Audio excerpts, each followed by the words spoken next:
brace yourself, because it's time to do some carving. See what I did there? Get it? Brace yourself. Oh boy, just keep watching.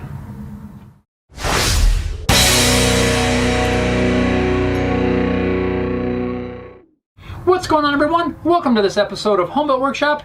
Yes, it is another step in the acoustic guitar building process. Today, we're going to do a little bit of carving on the braces on the back as well as the top. Now, in the last episode where I glued the braces, I did mention in that video that I was probably not going to cover this too much in depth, but a few of you guys had asked me some questions on that, so I thought I'd bring you along for the ride. Now, I have done a little bit of practice carving on some of these, but I've got a few left to do, so I thought I would just bring you guys in and show you what I'm doing. Before we can do any carving, though, I need to address one thing.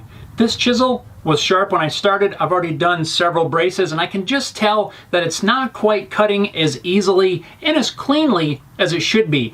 A sharp tool is extremely important, especially for this process. I tried to use this before it was perfectly sharp, and it just did not give me good results. So I need to sharpen this up. I've recently started using a different process than I have in the past. It's really quick, it's really simple, and it works well for me. Maybe it's something you can adapt or modify to suit your needs. All we need for this process is a sheet of sandpaper. This is some 1500 grit wet dry sandpaper. This chisel's not that dull, so I don't need to go too aggressive. I just need to fine tune that edge. So I'm gonna go with 1500. I've got a few magnets here. We're gonna use a cast iron surface. Now you could use pretty much any nice flat cast iron surface, your bandsaw, table saw, maybe even your jointer. For me, I've got a nice flat cast iron table. I'm gonna use the top of that.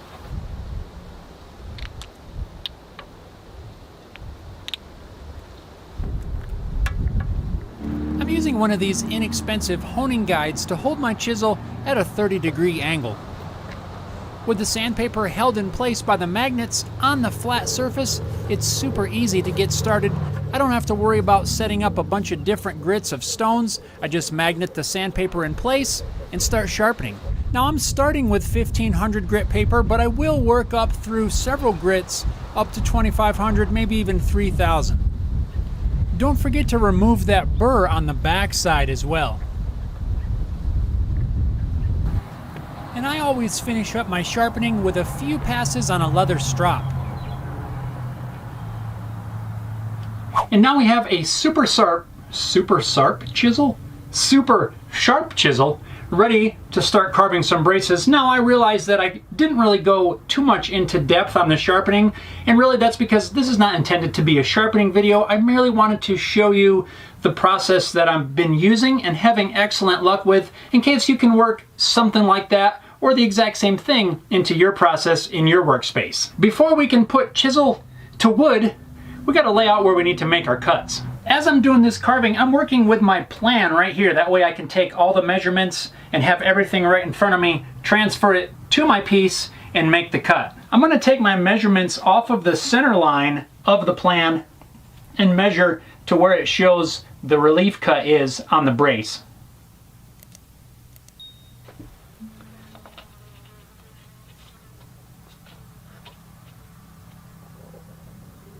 Now to radius this out, we're going to carve a nice sweeping curve in here, leaving about 1/10 of an inch or so at the very edge where it's going to tuck inside the kerfing once we get to that step. To get that dimension, I made up a little cheater template on my 3D printer. Now to get this and to get it accurately, back when I first got these plans, I took them to a local copy shop and I had a bunch of copies made. That way I can cut on them and mark them up, and I'd had plenty of extras. But one thing I also did was had them scan them to a PDF. From that PDF, I could open the plan in Fusion 360, scale it to the exact size, and then I can sketch and draw things right on the plan and actually make replica pieces or work on certain jigs or fixtures or whatever it is I need to make right off the plan, and I have all the dimensions right there. It worked out really well. I just sketched the end of one of the braces. Now this one doesn't work for every single brace because the dimensions are different, but I have this dimension down here, which is 1/10 of an inch. I'm going to use that to mark out where I need to keep it nice and flat, and then we'll just use a French curve and draw in some sort of shape that looks pretty good.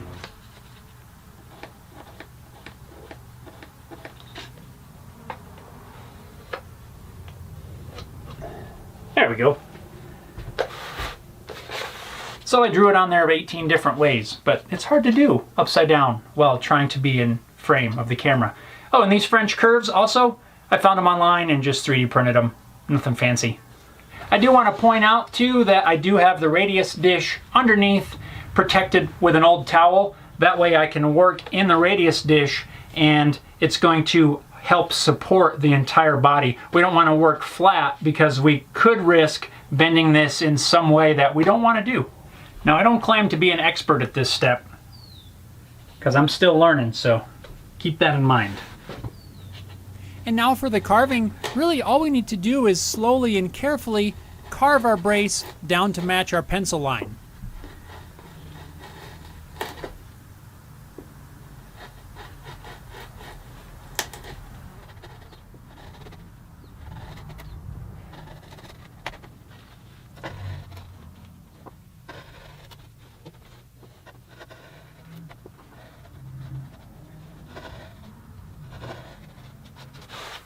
This one looks way better than this side, so I'm going to need to do a little cleanup.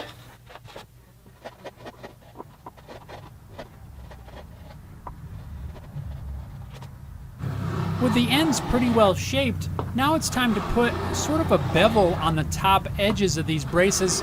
We need to contour them according to the plan. To begin that, I'm going to take light passes with a block plane to remove the majority of the material.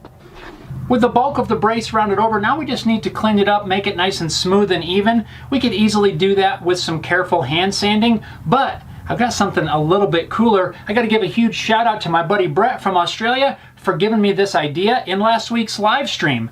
Brett suggested that I create a 3D printed sanding block. Voila. That's exactly what I did. This thing works awesome. Since I had this plan in Fusion, I was able to model the brace and then create a sanding block that was equal to the negative of that shape. Printed that sucker out, stuffed a little piece of 220 sandpaper in there. This works awesome and makes this a lot quicker and a lot neater too.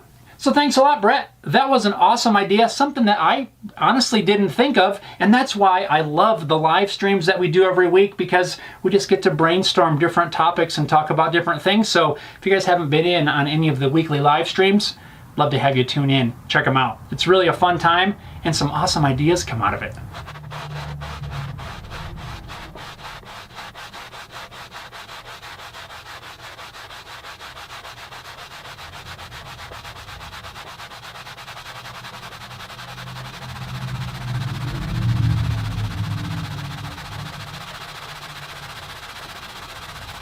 And there we go. After a minute or less of sanding, we've got a nice even shaped brace. It's nice and flat because it's longer than if you were doing it by hand. You don't get any divots or anything in there.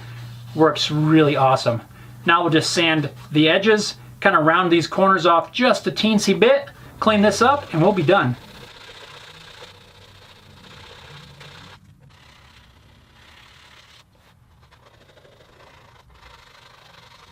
And now we're on to carving the top braces. I've got the same setup, my 28-foot radius dish covered with a towel to protect our cool spruce top. Now I'm just gonna, just like I did on the back, transfer the measurements from my plan to the braces and we'll start carving. I've already done a few of these, but I saved a few so you guys could follow along.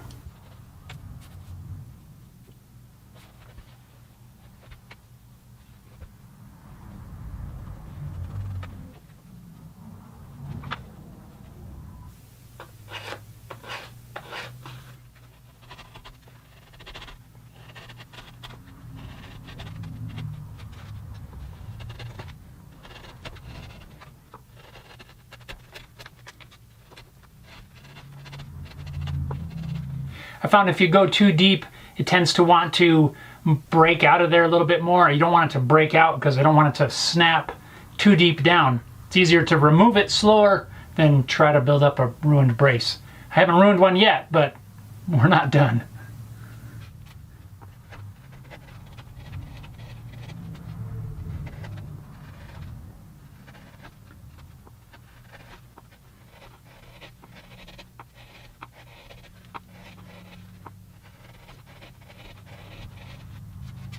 So far in this whole acoustic building process, this to me is at the moment the most tedious step. It's not that it's really hard or anything, but you just have to go slow and work carefully, because one slip with a chisel and you can run that sucker right through your soundboard, and well, that would be really kind of bad. I reckon you probably shouldn't do that. But it just takes some time. For me anyway, because I haven't done this before, I'm going extra slow, trying to be super careful, and it's just tedious, careful work. So far I have the ends of the X braces carved. I've done a couple of the finger braces. I have one more finger brace to do, and then I have the final ends of the tone bars. Now the X braces as well as the tone bars are going to feather out to the very edge. They're actually going to poke through the side and be covered by the binding when we get to that step. However, the finger braces are going to taper down to nothing, which really makes you go slow, because when we get to carving the rest of these out, it has to go down right to the surface of the soundboard, and to me that's just a tiny bit scary, but we're going to handle it.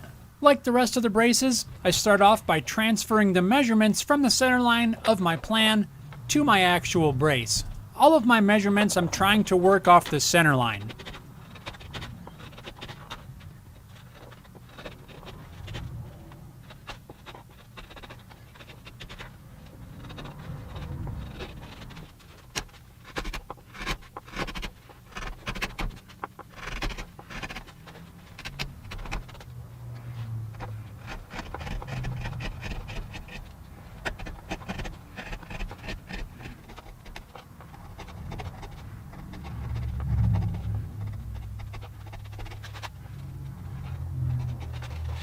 We'll clean the rest of that up with a little sandpaper. And now for the transverse bar.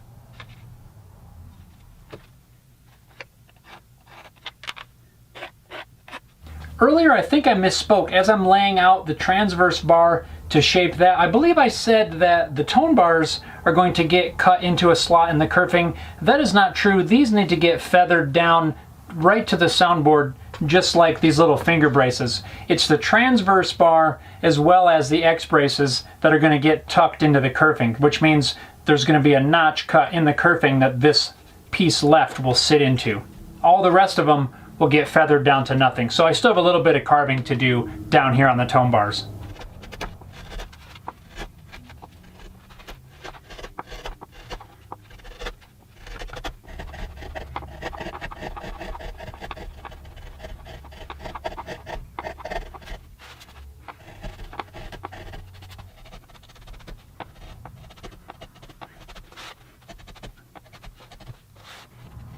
To feather the ends of the tone bars as well as the finger braces, I switched to the narrowest chisel I have. This seemed to help avoid digging a corner into the soft wood of the top.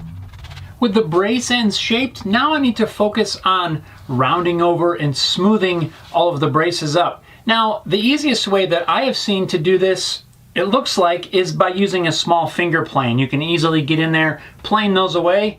I don't have one of those, so we're just going to carefully pare the sides down with a chisel. You got to be really careful here. This is a great opportunity to jab the chisel too far into the brace and ruin it. I'm just going to lightly make a few passes to start to round over the tops, and then we'll end up sanding it flush.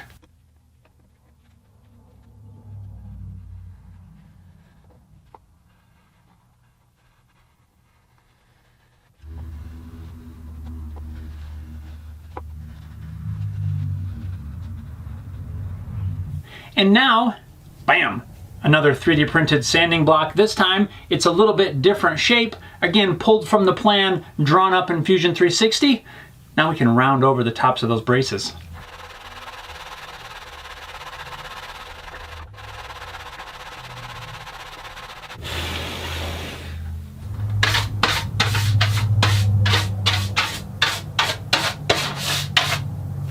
After sanding everything down, our braces are complete.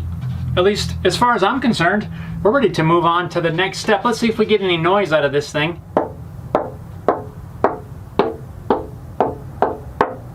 Again, I'm not 100% sure exactly what I'm listening for, but I can tell a difference now that we removed some of this material. The sound rings a lot better than it did when we had just the big blocky braces on there. So I guess that's probably a good thing. So now we have the back plate and the top plate fully braced and fully carved. I think we're now ready to move on to the next step, which is not going to involve either of these two pieces. We're going to start working on the sides in the next episode. If you guys aren't subscribed, make sure you hit that subscribe button so you can follow along with this whole entire acoustic guitar build series. I'm really happy. As tedious as this ended up being, I'm really happy with the way these things turned out and can't wait to move on to the next step. Thanks a lot for watching, guys. Hope you enjoyed it. We'll see you next time.